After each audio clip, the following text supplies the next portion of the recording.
katanya kalau misalnya lukisan atau sejenisnya gitu atau foto itu bisa dimasukin sama makhluk halus gitu. Dan salah satu juga mereka melakukan itu bukan hanya untuk memberitahu itu wilayah mereka, tapi juga salah satu politik mereka yang gue tahu. Oke. Ya karena ngerasa Tuhan itu lebih sayang karena manusia ketemu sama iblis, itu yang gue rasain.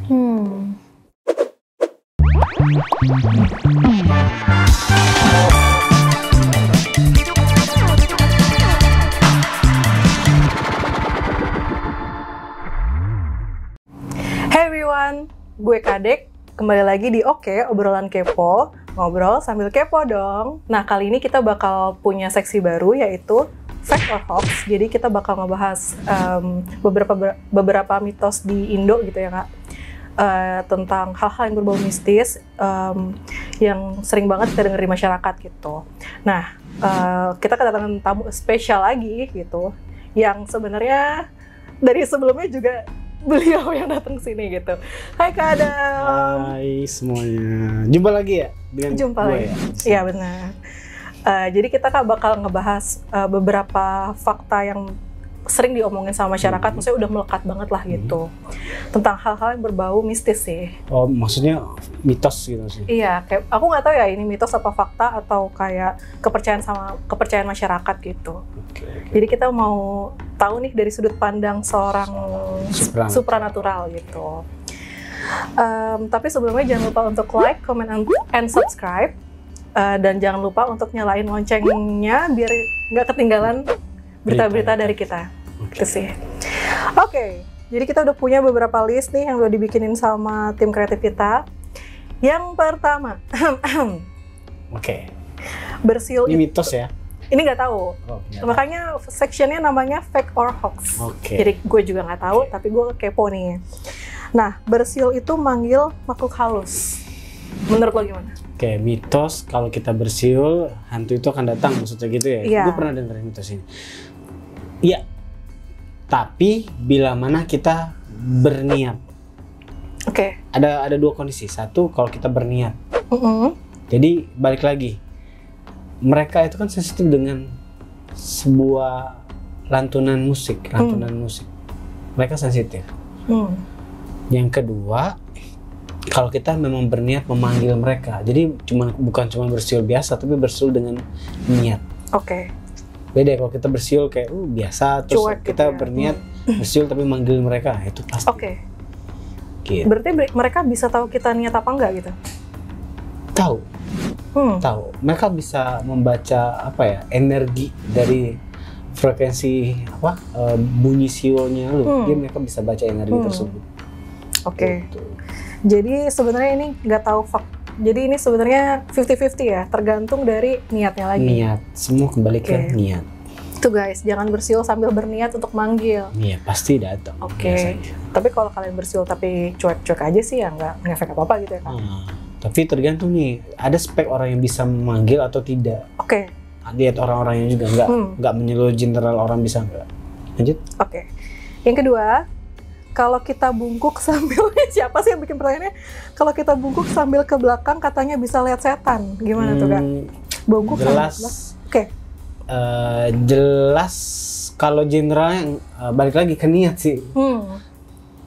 Jadi kalau memang dia tipe kalau orangnya lemah mental, berniat banget melakukan sebuah kayak niatnya dia, gue pengen lihat hantu nih, dan pada malam hari dia melakukan bungkuk kepala di bawah, tau kan kepala di bawah terus melihat ke belakang, ya itu bisa terjadi sih. Jadi kembali ke niat sih. Dua mitos ini kembali ke niat dan hanya bisa dilakukan untuk orang-orang yang berkategori sensitif aja. Oke. Gitu. Jadi orang-orang yang berkategori berpikir secara logika biasanya tidak menemukan ini. Gitu loh. Jadi nggak semua spek manusia, orang atau manusia itu bisa. Gitu sih. Kembali ke niat. Itu dua ini. Berarti juga balik lagi ke sugesti juga nggak sih Kak?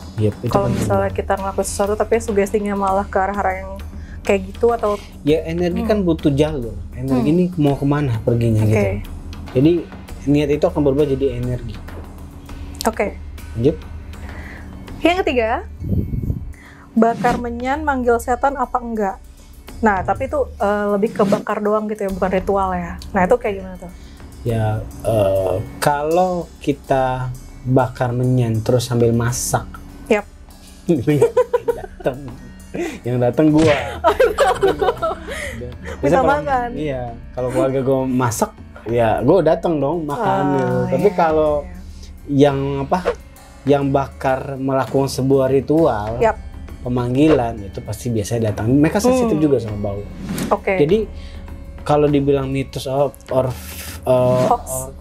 hoax, fakta atau hoax, kembali ke niat juga sih, semua kembali ke niat sih, gitu loh. Jadi kita melakukan untuk apa nih? Kalau untuk masak 3 kali, Tunggu. iblis datang, jin datang, kayaknya nggak gitu ceritanya kayaknya.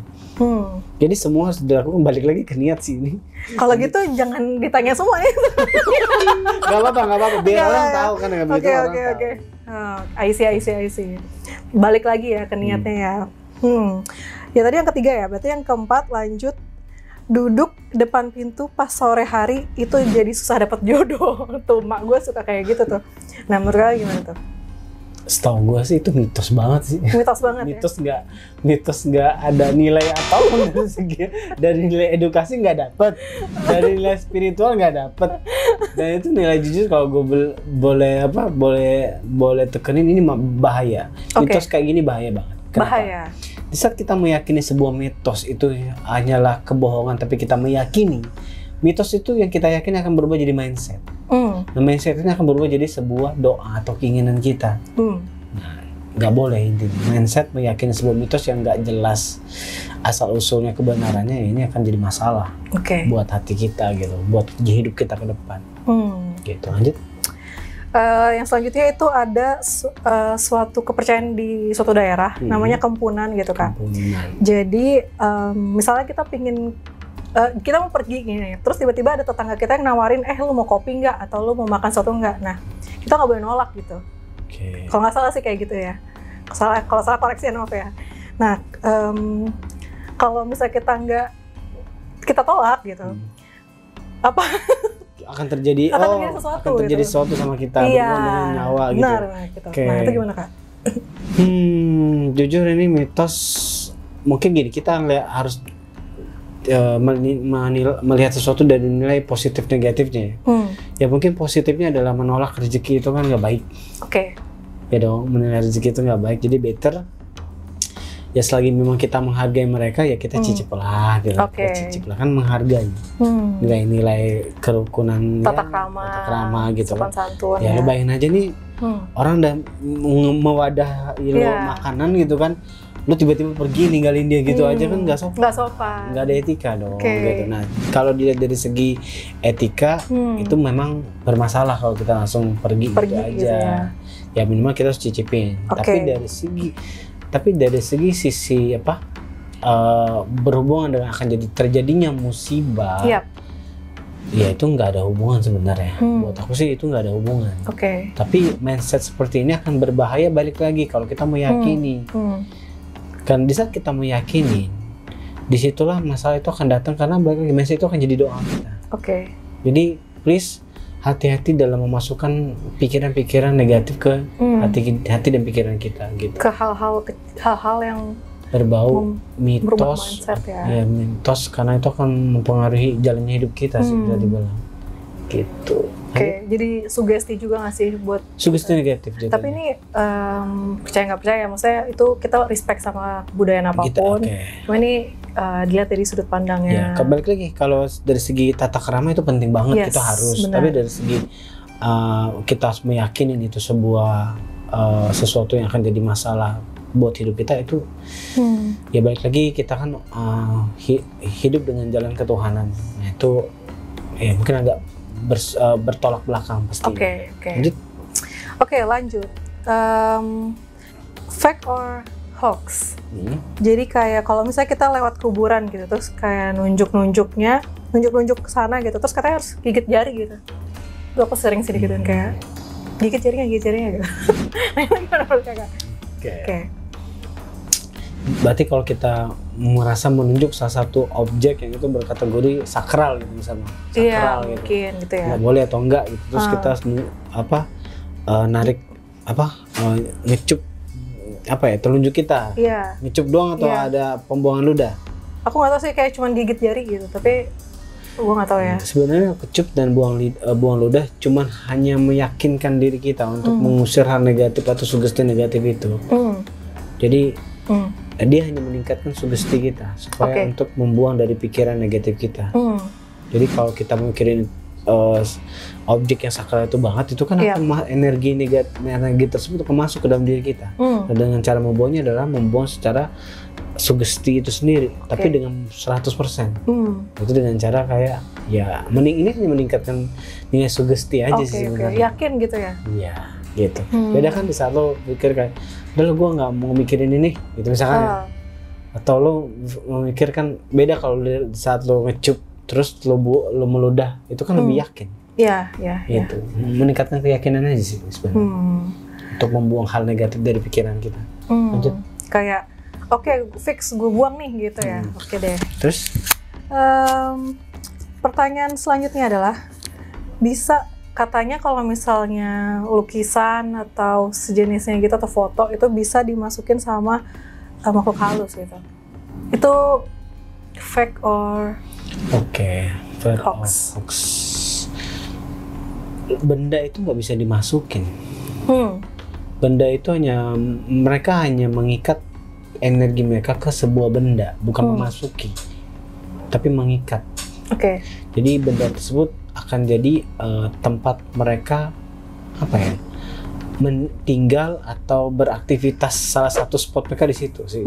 Jadi bukan memasuki ya, tapi mengikat atau melabelkan ini wilayah gua atau tempat gua. Sama sistem kerjanya sama seperti hewan.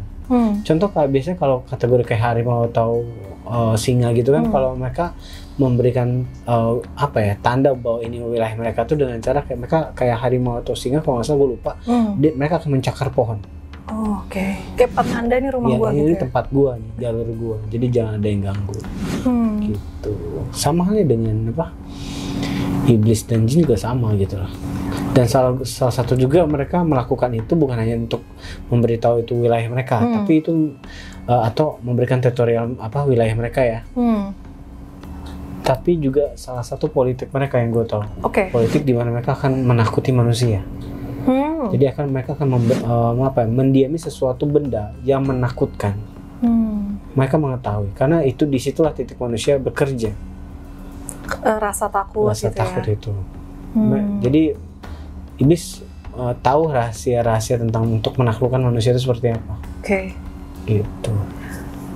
Berarti ini sebenarnya hanyalah salah satu taktik aja ya. Politik aja ya. Kalau taktik itu positif negatif kan, 50-50.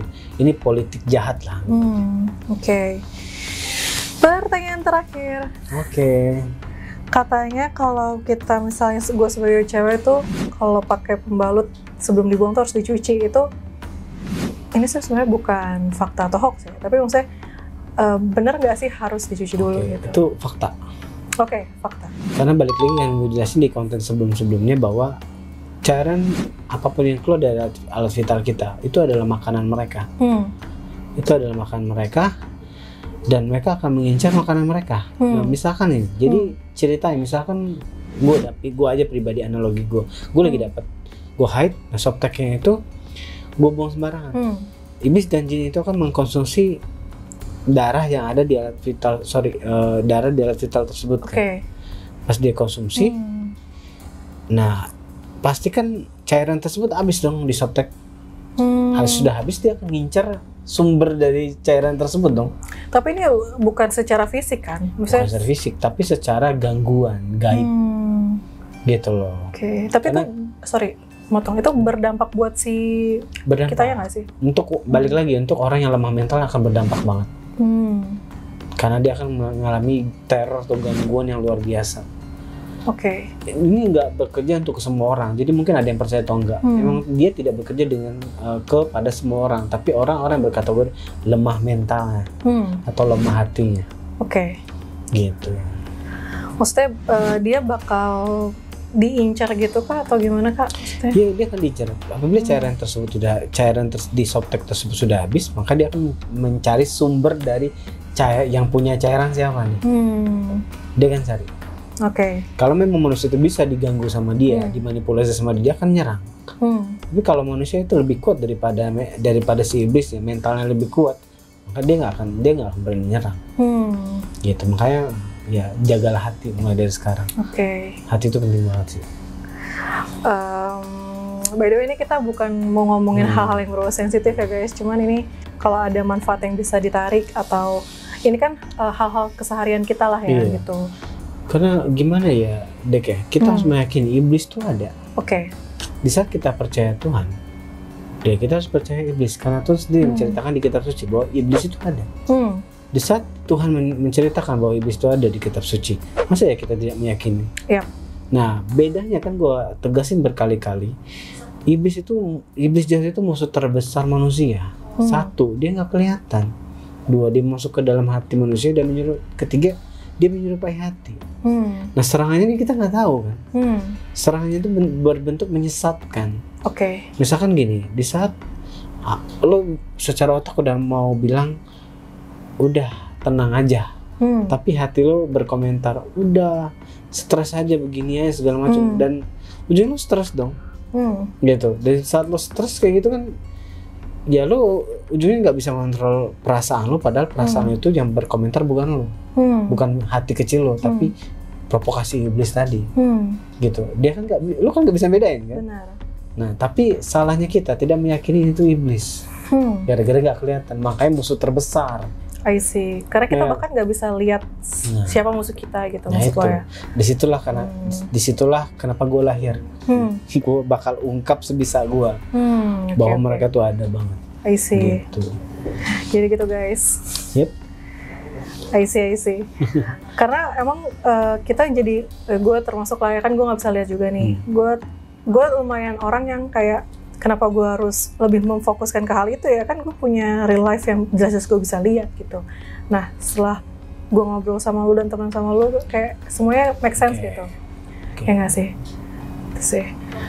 Nah, jadi poinnya gini, kenapa kita harus meyakini? Setiap agama itu kan pasti menuju kesempurnaan dong. Setelah kehidupan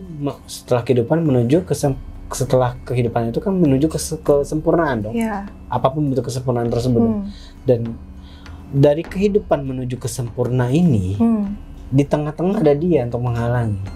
Gimana caranya manusia tuh biar dia nggak sempurna, gimana caranya? Kan balik lagi, iblis punya rasa dendam dan iri yang sangat dalam banget ke manusia.